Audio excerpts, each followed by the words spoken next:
বৃদ্ধ বয়সে ভালো থাকার 20 উপায়। সন্তানদের জীবনে বেশি জড়িয়ে পড়বেন না। নাম্বার 2, নাতি নাতনিদের লেখাপড়ার বিষয়ে বেশি নাক গলাবেন না।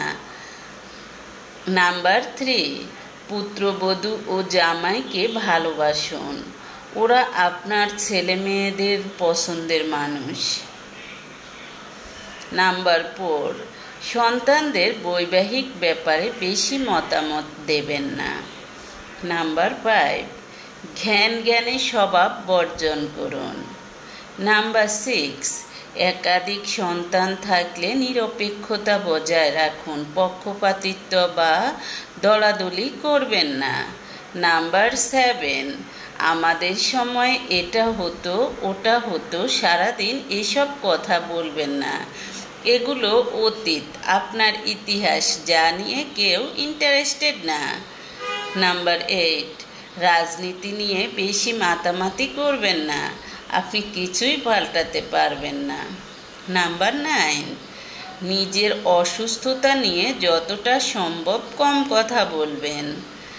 নাম্বার 10, উপার্জন থাকলে প্রতি মাসে সঞ্চয় করুন। নাম্বার 11, নিজের ভবিষ্যৎ চিকিৎসার জন্য আলাদা সেভিংস রাখুন। নাম্বার 12, নিজের শেষকৃত্যের জন্য সুব্যবস্থা করে রাখুন। নাম্বার 13, ভবিষ্যতের জন্য নির্দিষ্ট পরিকল্পনা রাখুন, বুড়ো হয়েছেন বলে আপনার সব কিছু শেষ হয়ে যায়নি। নাম্বার 14, আনন্দের জন্য সিনেমা দেখুন বা গান শুনুন। নাম্বার 15, কোনো সংবাদে বিচলিত বা উত্তেজিত হবেন না, জীবনকে নির্মোহ এবং নির্লিপ্তভাবে গ্রহণ করুন। নাম্বার 16, কিছু না করে চুপ করে বসে থাকবেন না, কর্মচঞ্চল থাকার চেষ্টা করুন, বাগানের কাজ করুন, পারলে রান্না করুন, ব্যায়াম করুন বা হাঁটতে যান। নাম্বার 17, ব্যক্তিগত পরিচ্ছন্নতা বজায় রাখুন, শরীরের যত্ন নিন, সাজগোজও চালু রাখুন।